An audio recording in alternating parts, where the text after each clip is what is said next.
Voilà, je vais inviter Raphaël à s'avancer pour le temps de la prédication. Nous continuons aujourd'hui notre mini-série dans la lettre de Paul écrite à l'église de Thessalonique. Et aujourd'hui, c'est le 3e volet. Je ne vous en dis pas plus, je laisserai ce soin-là à Raphaël. Et si tu veux bien, Raphaël, je vais juste prier pour mettre ce temps au Seigneur, et puis on commencera. Seigneur, merci pour ce culte que nous te rendons ce matin. Merci pour ces chants, ces louanges, ces prières que nous faisons monter vers toi et qui nous rappellent que tu es un Dieu merveilleux, que tu es un grand Dieu. Et Seigneur, c'est justement parce que tu es ce Dieu si grand que nous voulons maintenant nous placer à l'écoute de ta parole. Et ce trésor si merveilleux, on l'a chanté tout à l'heure, Seigneur, on l'a lu dans ta parole, dans ce psaume. Seigneur, on prie que tu puisses préparer les cœurs de chacun de nous à recevoir cette parole, à la considérer à sa juste valeur. Permets-nous aussi d'être à l'écoute, non seulement pour entendre, mais aussi pour mettre en application, que nos vies puissent être transformées et changées, Seigneur, par ta parole. Merci, Seigneur, pour Raphaël. Merci pour le temps qu'il a mis de côté cette semaine pour plonger dans ta parole, pour préparer ce temps de prédication pour nous. Je te prie de le bénir. Je te le remets, Seigneur, qu'il puisse nous transmettre fidèlement ce qu'il a à nous dire ce matin. Et Seigneur, je te prie de bénir aussi chacun de nous qui allons être à l'écoute ce matin. Amen.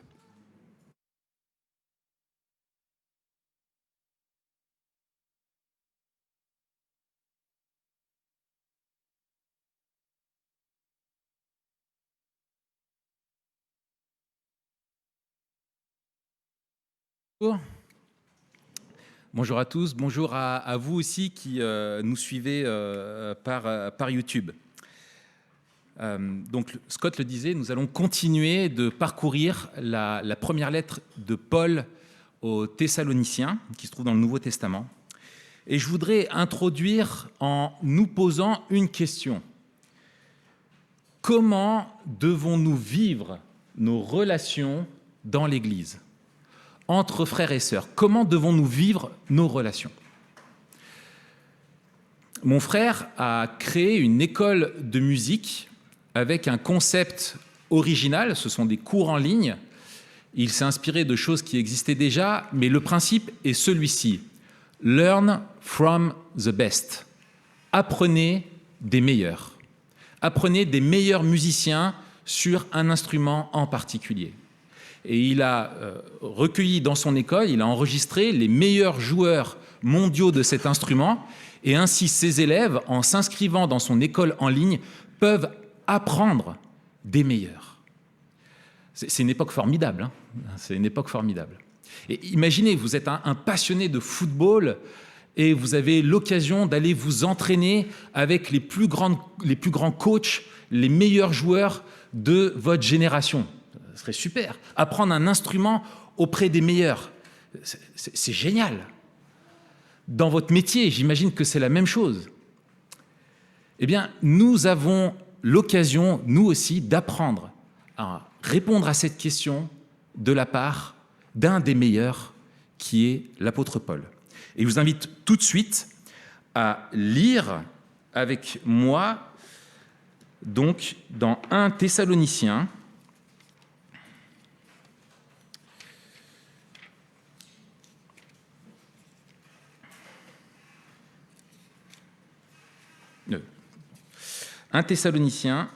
au chapitre 2, et je vais lire le verset 17 jusqu'à la fin du chapitre 3. Retenez cette question. Comment devons-nous vivre nos relations dans l'Église ?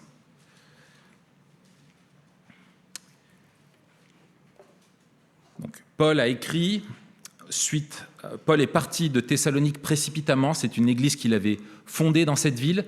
Il a dû partir parce qu'il était persécuté. Triste de ne plus avoir de nouvelles et de ne pas pouvoir retourner là-bas, il a envoyé Timothée, qui était un de ses compagnons. Il est retourné à Thessalonique pour encourager cette jeune église, et Timothée revient avec de bonnes nouvelles, et donc Paul prend sa plume et leur écrit la lettre que nous lisons. Quant à nous, frères et sœurs, séparés de vous pour un peu de temps, de corps, mais non de cœur, nous avons redoublé d'efforts pour venir, pour vous revoir, car c'était notre grand désir. C'est ainsi que nous avons voulu aller vers vous, du moins moi, Paul, à 1 ou 2 reprises, mais Satan nous en a empêchés. En effet, quelle est notre espérance ou notre joie ou notre couronne de gloire? N'est-ce pas vous aussi devant notre Seigneur Jésus lors de son retour? Oui, vous êtes notre gloire et notre joie. C'est pourquoi, n'y tenant plus, nous avons jugé bon de rester seuls à Athènes et vous avons envoyé notre frère Timothée, serviteur de Dieu et notre collaborateur dans l'évangile de Christ, pour vous affermir et vous encourager dans votre foi, afin que personne ne soit ébranlé au milieu des difficultés présentes. En effet, vous le savez vous-même, c'est à cela que nous sommes destinés. De fait, lorsque nous étions chez vous, nous vous annoncions d'avance que nous allions connaître la persécution, et c'est ce qui est arrivé comme vous le savez. Voilà pourquoi, n'y tenant plus, je l'ai envoyé pour m'informer de votre foi dans la crainte que le tentateur ne vous ait tenté et que nous n'ayons travaillé pour rien. Mais Timothée vient de nous arriver de chez vous et il nous a donné de bonnes nouvelles de votre foi et de votre amour. Il nous a dit que vous avez toujours de nous un bon souvenir et que vous désirez nous revoir autant que nous le désirons aussi. C'est pourquoi, frères et sœurs, dans nos angoisses et nos épreuves, nous avons été encouragés à votre sujet par votre foi. En effet, maintenant, nous vivons puisque vous tenez ferme dans le Seigneur. Comment exprimer en retour toute notre reconnaissance à Dieu à votre sujet pour toute la joie que nous éprouvons à cause de vous devant notre Dieu? Nuit et jour, nous le prions avec beaucoup d'insistance de vous permettre de vous revoir et de compléter ce qui manque à votre foi. Que Dieu lui-même, notre Père et notre Seigneur Jésus-Christ dirige notre parcours jusque chez vous. Que notre Seigneur fasse grandir et déborder l'amour que vous avez les uns pour les autres et pour tous les hommes, à l'exemple de celui que nous avons pour vous.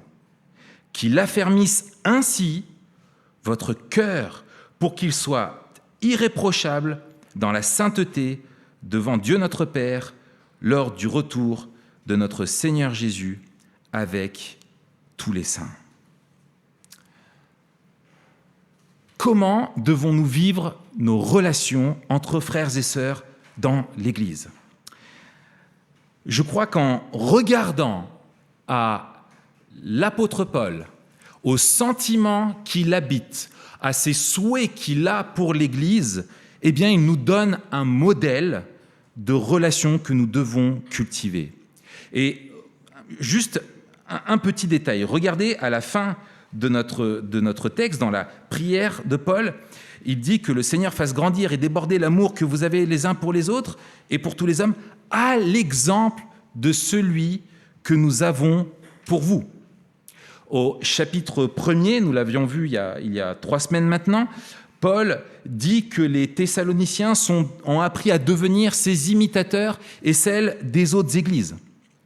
Et je crois que c'est donc en regardant au modèle de Paul, à sa façon de voir l'Église et de considérer sa relation avec elle, que nous pouvons prendre la mesure de ce qu'elle est, cette Église de Jésus-Christ, afin de l'aimer et d'en prendre soin. Et je vous propose 4 enseignements pour nous de l'apôtre Paul. Le premier sera « Manifestons notre attachement aux frères et sœurs ». Nous verrons ensuite comment nous devons nous rappeler la valeur des frères et sœurs. Troisièmement, comment nous devons affermir notre foi. Et enfin, comment nous pouvons nous exhorter. Et je vous invite donc d'abord avec moi à considérer ce premier aspect, manifester notre attachement aux frères et sœurs. Je vous le rappelais, l'occasion de cette lettre, Paul a dû partir de façon précipitée. C'était une église dont il était le premier pionnier, le premier responsable, le premier pasteur. Il était là et il a amené ces personnes à connaître Jésus-Christ. Il les a vus se tourner vers lui, mais il était persécuté, il a dû partir précipitamment. Et Paul est déchiré de devoir quitter ces frères et sœurs-là qu'il aimait, qu'il a vu être sauvés par Jésus-Christ. Il est déchiré de ne plus pouvoir être avec eux et il se fait un profond souci. Que leur est-il arrivé? Et il sait que, comme lui, ils vont faire l'objet de persécutions. Que va-t-il leur arriver? Et Paul veut qu'ils sachent, quand il leur écrit cette lettre, alors que lui-même n'a pas pu retourner aller les voir, qu'il a envoyé Timothée, il veut, en leur écrivant, qu'ils sachent combien il est attaché à eux. Et notez combien de fois Paul montre son besoin de communion, son besoin d'être dans leur présence, comme s'il n'est pas complet tant qu'il n'est pas avec eux. Verset 17 de la fin du chapitre 3, « Nous avons redoublé d'efforts pour venir vous voir, c'était notre plus grand désir. Ensuite, à 1 ou 2 reprises, du moins moi, Paul, j'ai essayé de venir vous voir. C'est pourquoi, n'y tenant plus, nous avons bon jugé de rester seuls et de vous envoyer Timothée. Et encore une fois, verset 5 du chapitre 3, « N'y tenant plus, je l'ai envoyé m'informer de votre foi. » Verset 6, « Vous désirez nous revoir autant que nous le désirons aussi. » Verset 7, « C'est pourquoi, frères et sœurs, dans nos angoisses et nos épreuves, nous avons été encouragés au sujet de votre foi. » Et là, je crois qu'on a l'apothéose au verset 8, « En effet, maintenant, nous vivons. » Maintenant, nous vivons. Paul revient à la vie quand il a enfin des bonnes nouvelles de cette église qu'il aime tant. Comment exprimer en retour notre reconnaissance à Dieu à votre sujet? Question rhétorique, on ne peut pas tellement on est content. Nuit et jour, nous prions avec beaucoup d'insistance afin de pouvoir vous revoir. Encore, nous prions, il prie, verset 11, que Jésus-Christ, que Dieu, notre Seigneur Jésus-Christ dirige notre parcours jusque chez vous. C'est viscéral pour Paul d'être en communion avec ses frères et sœurs. C'est viscéral pour lui, il est déchiré de ne pas pouvoir les voir, de ne pas pouvoir leur manifester cet amour, de ne pas pouvoir les encourager. Quand on aime quelqu'un, on veut qu'il le sache.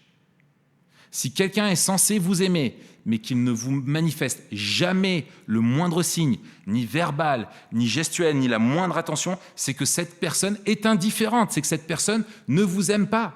Il y a des gens dans ma rue, je ne peux pas dire qu'ils m'aiment, on ne se connaît pas, on ne se parle pas, on ne cherche pas à se retrouver, simplement on ne se connaît pas. Mais avec mon épouse, avec mes enfants, nous nous disons, nous nous montrons que nous nous aimons, parce que nous faisons partie de la même famille. Paul, ce n'est pas simplement qu'il les aime, il veut qu'ils le sachent.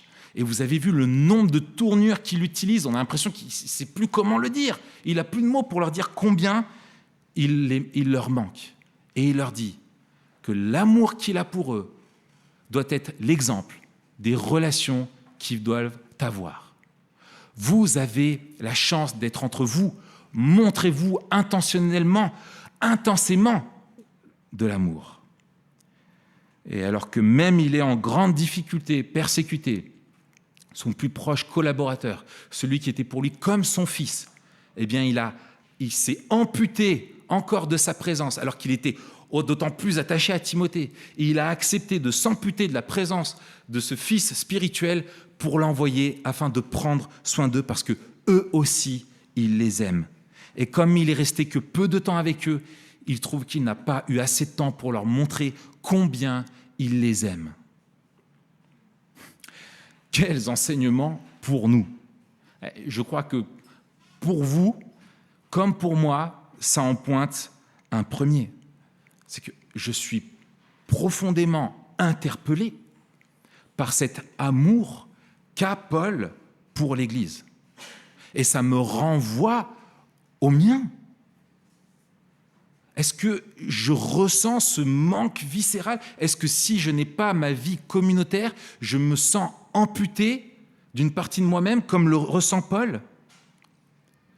L'Église local, dans sa nature, est une communauté d'amour, parce que le peuple de Dieu, dans son ensemble, est un peuple fraternel d'amour.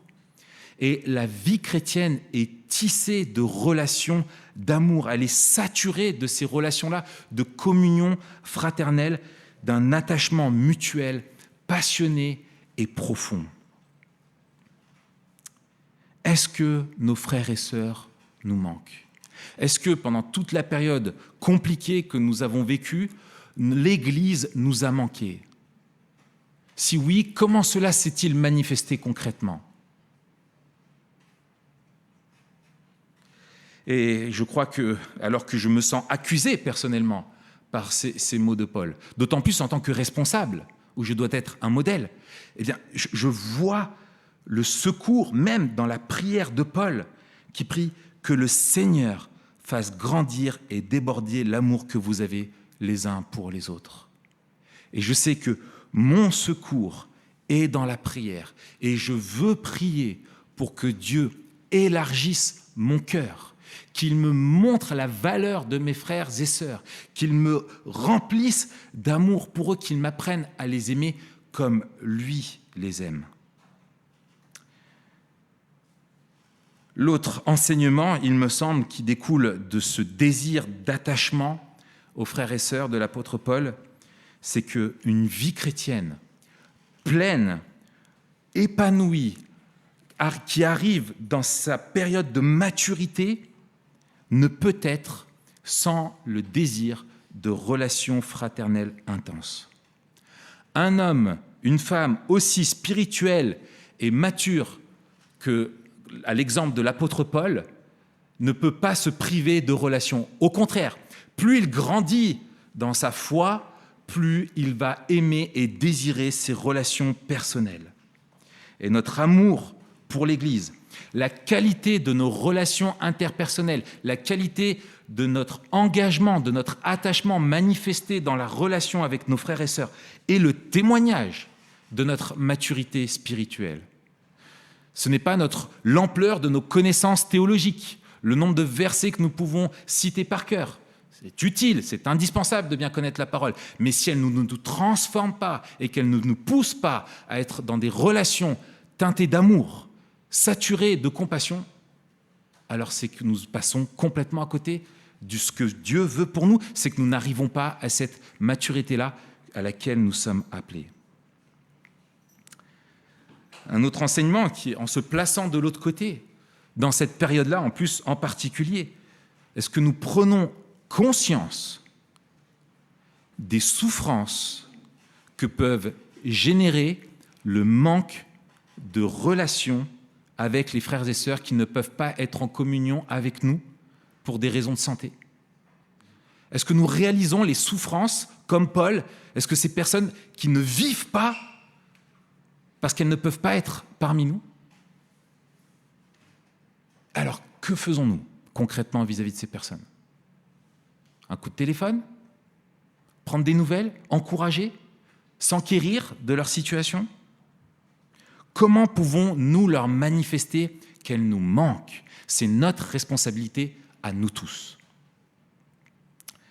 Deuxième point, rappelons-nous de la valeur des frères et sœurs. Regardez comment Paul parle de ce qu'ils sont. Pourquoi est-ce qu'il est si empressé que ça de les revoir? Quelle est notre espérance, ou notre joie, ou notre couronne de gloire? Question rhétorique. N'est-ce pas vous aussi, devant notre Seigneur Jésus, lors de son retour? Oui, vous êtes notre gloire et notre joie, dit Paul. Et à la fin de ce passage, au verset 13, qu'il affermisse votre cœur, afin qu'il soit irréprochable dans la sainteté devant Dieu notre Père, lors du retour de notre Seigneur Jésus avec tous les saints. Et je trouve qu'il y a, Paul, met deux choses en parallèle qui sont mais vraiment merveilleuses. Rappelons-nous encore de ce que vit Paul. Il est malade de ne pas pouvoir les voir. Il est dans l'incertitude complète. Il ne sait pas s'il les retrouvera. Mais face à cette certitude, face à cette incertitude, il affirme une certitude. C'est que Christ va revenir. Christ va revenir. Et alors, il sait qu'à ce moment-là, ils seront réunis. Finalement, ce n'est qu'une question de temps. Paul sait qu'il va les retrouver. Ils font partie du même peuple racheté par Jésus et auquel il a promis de revenir. Ce peuple qu'il va ramener à la vie, qu'il rassemblera et qu'il fera vivre dans une communion éternelle avec lui dans la nouvelle création. Et il n'y aura plus jamais de manque, plus jamais d'au revoir, plus jamais d'insatisfaction et de frustration. Enfin, la pleine communion à laquelle il aspire, il la vivra avec ses frères et sœurs. Et eux qui souffrent aussi de ne pas être en communion avec eux, il veut leur rappeler cette espérance à venir. C'est un encouragement qu'il leur communique. Et Paul dit quelque chose. Il dit que c'est son espoir, sa joie, mais aussi sa gloire. Ils sont sa gloire. Quelle expression étrange. Mais Paul sait que lorsqu'il sera rassemblé avec eux devant Jésus, ils seront sa couronne, tout son honneur, sa fierté devant Dieu. Imaginez qu'un enfant ait disparu dans votre quartier. Avec tous les voisins, vous vous lancez tout affolé à la recherche de cet enfant. Vous le trouvez, vous le ramenez à ses parents, vous les voyez éclater de joie. Enfin, vous leur ramenez leur enfant chéri, sain et sauf. Vous ramenez cet enfant, vous êtes rempli de joie, et cet enfant ramené est votre gloire, et votre fierté. C'est votre récompense de voir ces parents qui aiment tant cet enfant le retrouver.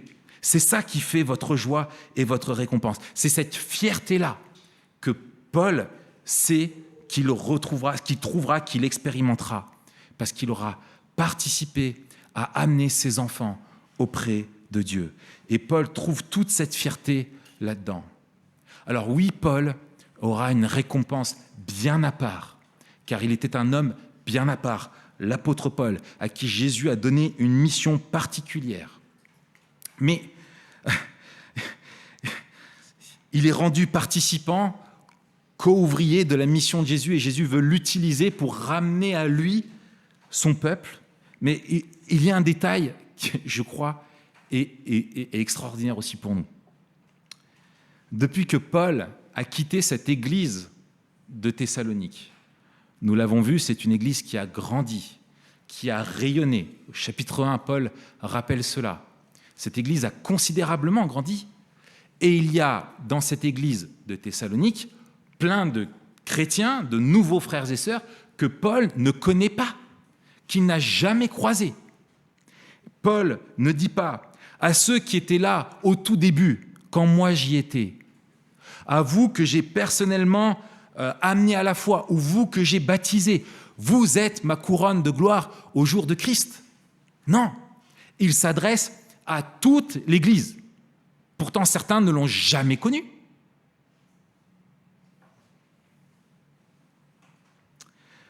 Non, c'est tous les frères et sœurs de l'Église de Thessalonique qui seront sa couronne de gloire. Pourquoi ? Parce que Paul sait qu'il a continué à s'impliquer dans la vie de toute cette Église, parce que nuit et jour, il prie pour elle, parce qu'il se préoccupe de tous, pas que de certains, parce qu'il les a tous dans le cœur, qu'ils ont tous une place. C'est la communauté entière qui est pour lui précieuse. Voilà où je veux en venir.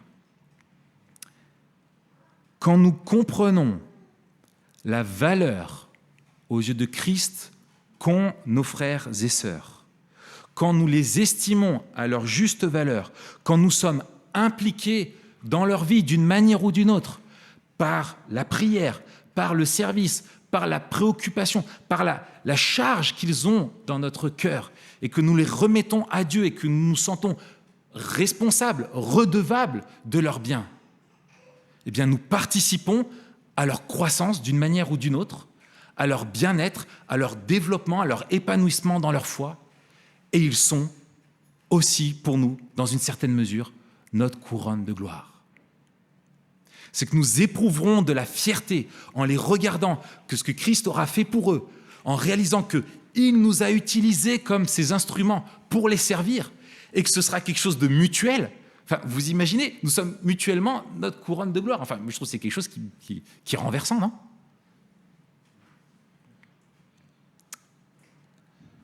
Troisième vérité que souligne Paul ici, encouragement pour nous, affermissons la foi des frères et sœurs. Paul dit, nous vous avons envoyé Timothée, serviteur de Dieu, pour vous affermir et vous encourager, verset 3, afin que personne ne soit ébranlé. En effet, vous le savez, c'est à cela que nous sommes destinés aux difficultés présentes. De fait, lorsque nous étions parmi vous, nous vous l'annoncions d'avance que nous allions connaître des persécutions. Et c'est ce qui est arrivé. Paul n'a eu que très peu de temps avec eux, quelques semaines tout au plus. Une poignée de journées. Mais pendant ce temps qu'il était là, Paul savait ce qu'il devait leur transmettre. Et d'avance, il le dit, il leur a enseigné qu'ils devraient souffrir, que ce serait inévitable pour eux. Il voulait leur transmettre d'avance une solide compréhension de la bonté, de la souveraineté de Dieu dans la souffrance. Il voulait les préparer à passer au travers des expériences de la souffrance. Il a été intentionnel. Il savait ce qu'il devait leur transmettre. Pourquoi ? Parce qu'il connaît les dangers pour la foi, les effets néfastes, dévastateurs pour des jeunes chrétiens qui ne sont pas profondément enracinés dans une solide théologie, dans une solide connaissance et compréhension du plan de Dieu face à la souffrance. Et c'est un schéma qu'on retrouve toujours chez l'apôtre Paul. Je prends juste un exemple, il y en a plusieurs, mais un exemple. Acte 14, verset 22. Paul est de retour dans son premier voyage missionnaire. Et quand il arrive, il passe par, verset 21, après avoir évangélisé cette ville d'Herbe, ils retournèrent à Lystre, Iconium et à Antioche. Ils fortifiaient l'esprit des disciples, les encourageaient à persévérer dans la foi et disaient « C'est à travers de beaucoup de difficultés qu'il nous faut entrer dans le royaume de Dieu. » Paul repasse et leur rappelle que c'est à travers de beaucoup de difficultés qu'il faut rentrer dans le royaume de Dieu. Paul ne peut pas revenir à Thessalonique. Il envoie Timothée pour les affermir afin que leur foi ne soit pas ébranlée parce qu'il leur a annoncé d'avance que c'est par beaucoup de difficultés qu'ils vont passer. Paul tient à leur rappeler ces choses-là. Et c'est une constante chez l'apôtre Paul. Paul tient aussi à leur révéler qu'il y a une dimension spirituelle qui les dépasse. Satan a un rôle dans toutes les épreuves qu'ils vivent. Verset 19 du chapitre 2, Satan nous a empêchés de revenir. Et au verset 5, chapitre 3, de craindre que le tentateur nous vous ait tenté et Paul dit, et que j'ai travaillé pour rien. Paul veut que l'Église connaisse le plan de Dieu, sache que Satan est à l'œuvre comme un ennemi de l'Église et qu'il ne veut pas du bien aux hommes et surtout pas au peuple de Dieu. Et ce passage, parmi d'autres, nous rappelle l'importance donc d'être affermi face aux épreuves certaines. Parce que Paul lui-même le dit à Timothée, tous ceux qui veulent vivre pieusement en Jésus-Christ seront persécutés. Et Stéphane nous le rappelait dimanche dernier, la persécution a de multiples formes, mais tous ceux qui veulent suivre fidèlement Jésus-Christ verront Satan qui viendra les tenter, verront des oppositions, verront des difficultés, c'est une réalité. Ce passage, parmi tant d'autres dans le Nouveau Testament, rejette et réaffirme qu'il y a des hérésies qui circulent, notamment celle de l'évangile de la prospérité, qui affirme que la vie nouvelle en Jésus-Christ va impliquer nécessairement et de façon automatique, de la part de Dieu, la bonne santé, la sécurité, la prospérité matérielle, sentimentale, etc., etc. Et selon eux, Dieu va tout nous donner si nous le lui demandons avec assez de foi, avec assez de conviction. Comme un distributeur automatique, vous appuyez dessus et Dieu va le donner. Mais les Écritures nous rappellent que Christ est mort pour notre justification devant Dieu, pour nous délivrer de la colère de Dieu à notre égard à cause de nos fautes, et que nous sommes en paix avec Dieu, que nous sommes pardonnés, que nous avons la promesse de la vie éternelle. Mais l'Évangile ne nous promet pas la sécurité, ne nous promet pas la santé à tout prix, ne nous promet pas la prospérité. Oui, Dieu peut nous accorder ces choses-là, mais selon sa grâce souveraine. Ce n'est pas un automatisme, ce n'est pas un dû, ça ne fait pas partie du pack de l'Évangile. Sinon, Paul ne se préoccuperait pas tant de la persécution de ses frères et sœurs. Il ne tiendrait pas tant à les affermir dans leur foi. Et même sans être caricatural, je crois que Paul nous interpelle et nous interroge sur notre façon de prier, même si nous n'adhérons pas à cette hérésie de l'évangile de la prospérité. Paul, à aucun moment, dit qu'il prie pour qu'il soit délivré, pour que le ciel soit bleu et que tout aille bien. Paul prie pour qu'ils endurent les souffrances avec fidélité, pour qu'ils persévèrent dans leur foi. Et d'une manière générale, dans le Nouveau Testament, les prières sont orientées vers la persévérance, vers la confiance, vers la fidélité dans les épreuves, plutôt que vers leur délivrance.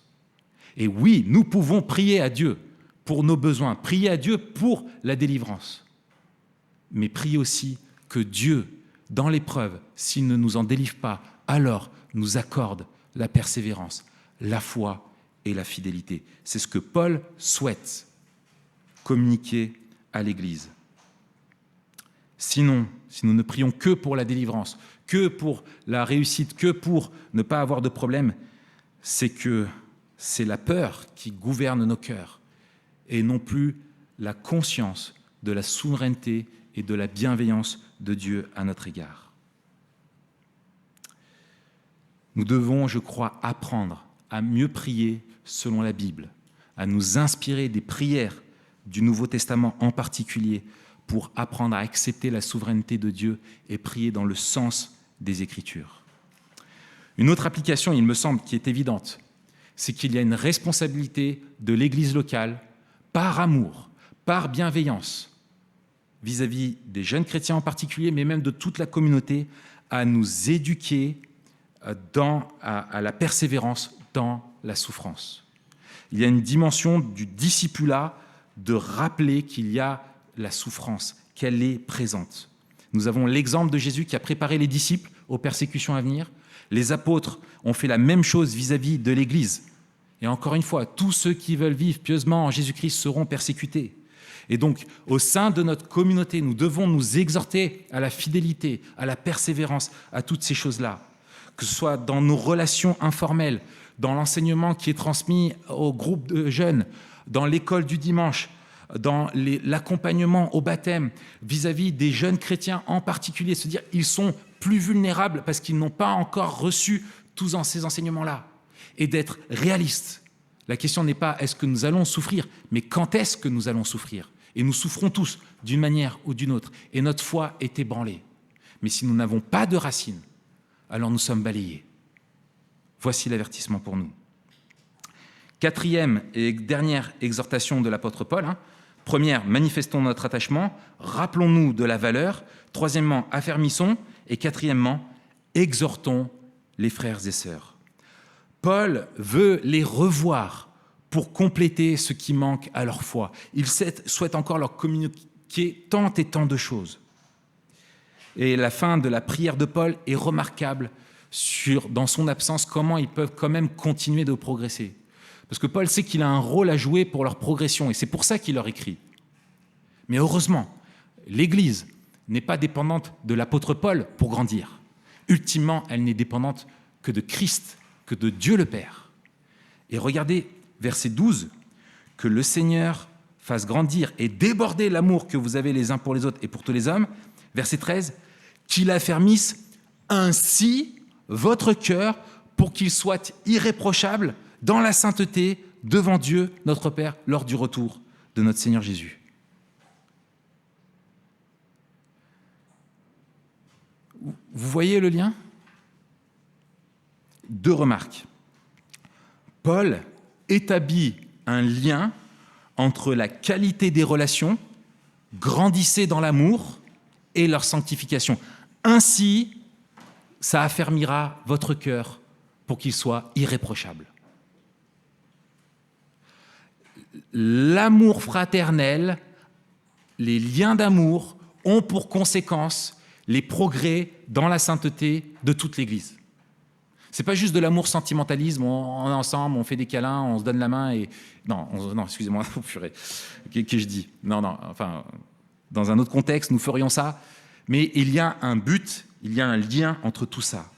Nos relations entre nous, nos relations authentiques produisent, génèrent une transformation intérieure qui nous prépare à la vie éternelle, qui nous prépare à la rencontre avec notre Dieu. Dit autrement, des relations d'amitié authentique, d'amour mutuel, de manifestation de tout ce que nous venons de dire, sont nécessaires pour grandir dans notre sainteté, dans notre attachement à Dieu et dans notre vie chrétienne. Ça, on l'accepte. C'est bien vrai, ça nous encourage. Mais attention, l'inverse est vrai également. Cela veut dire que sans de vraies relations avec les autres, de cœur à cœur, authentiques, profondes, notre transformation, nos progrès vont être entravés et peut-être même que nous ne progresserons pas. Et le but, c'est ma deuxième remarque de ces relations, c'est de nous préparer à cette rencontre avec le Seigneur. Elles pointent vers lui. Elles sont la finalité, puisque pour Paul, tout est pour la gloire de Christ, comme nous l'avons vu précédemment. Plus nous nous engagerons dans des relations authentiques, intenses, empreintes de cet amour, plus nous grandirons ensemble et plus nous serons prêts à vivre ce à quoi nous sommes destinés. Plus nous serons prêts à rencontrer notre Seigneur. Il est temps de conclure. Ce n'est pas un scoop, c'est quelque chose que nous enseignons encore et encore. Être membre d'une église locale selon les règles fixées par la Bible, selon la volonté de Dieu, selon nos besoins, ce n'est pas simplement venir régulièrement à un culte toujours dans les mêmes locaux. Ce n'est pas ça. C'est vivre ces relations qui nous exposent, qui nous transforment, qui nous encouragent et nous font grandir.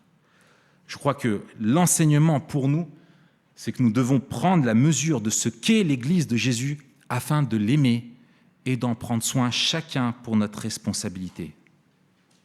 Nous devons prendre soin de nos relations, car elles sont l'instrument que Dieu utilise aussi pour nous transformer. Nous devons sortir de l'individualisme de notre époque, aussi d'un certain héritage spirituel hérité de nos mouvements à nous d'église évangélique, de ce côté très individualiste, c'est moi et ma Bible. Oui, c'est moi et ma Bible devant mon Dieu seul chez moi. Oui, ça a un rôle essentiel.